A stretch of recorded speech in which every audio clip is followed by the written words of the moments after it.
vaxt olub ki, gecələr batarya işığı ilə 5-ci mərtəbəyə qalxmışam. Axırıncı abonentim Ağayeva Səidə idi. Təcrübəli poçtalyon məşəqqət dolu o günləri belə xatırlayır.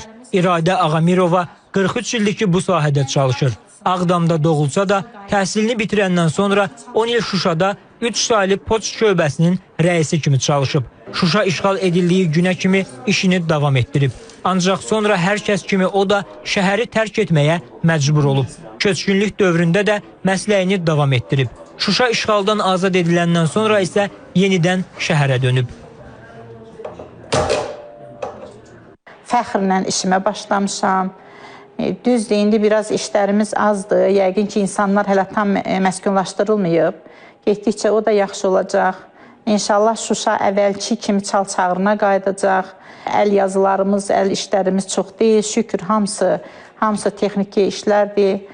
Çox sevindirici haldır ki, bugün çox qürur duyuram ki, silahların altından çıxıb getdiyim Şuşanın indi azad vaxtında burada işləyirəm.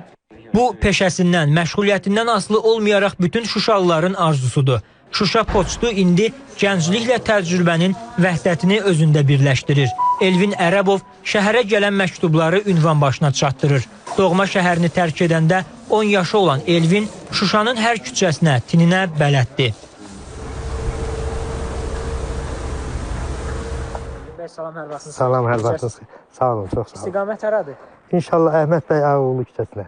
Elə sizlə həm söhbət ola biz də gedək. Tabii küçələri o vaxtı uşaqkən çox gəzmişəm.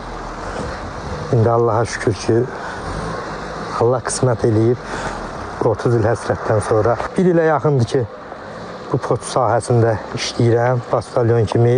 Sakinlərə məktubumuz olur, sonra əskərlərə məktubumuz olur. Böyük sevinclə bu məktubları çatdırıram. O, hər gün doğma şəhərinə qovuşmanın sevincini yaşayır. Deyir ki, ən çox məktub gətirdiyi yer Şuşa işğaldan azad ediləndən sonra salınan şəhərcikdir.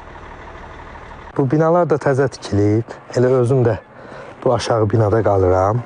Elə məktubların çoxsu da elə sakinlərə gəlir. Elə burada təhvil verirəm. Yəni, gündəlik iş rejimimiz belədir.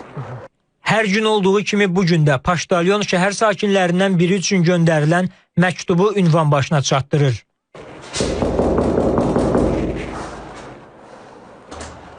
Salamlar, hər vaxtınız xeyir. Şuşa postundandır. Sizə bir dənə məktub var.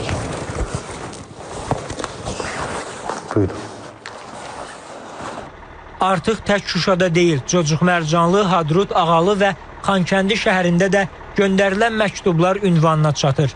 İşğaldan azad edilən kənd və şəhərlərimizdə Azərpoçtun filiallarının fəaliyyəti təmin edilir. Tezliklə Laçın, Xocavənd və Əsgəranda da belə şöbələrin açılması planlaşdırılır. Qasım Xuluflu, Sənan Kərimli, İTV Xəbər, Şuşa.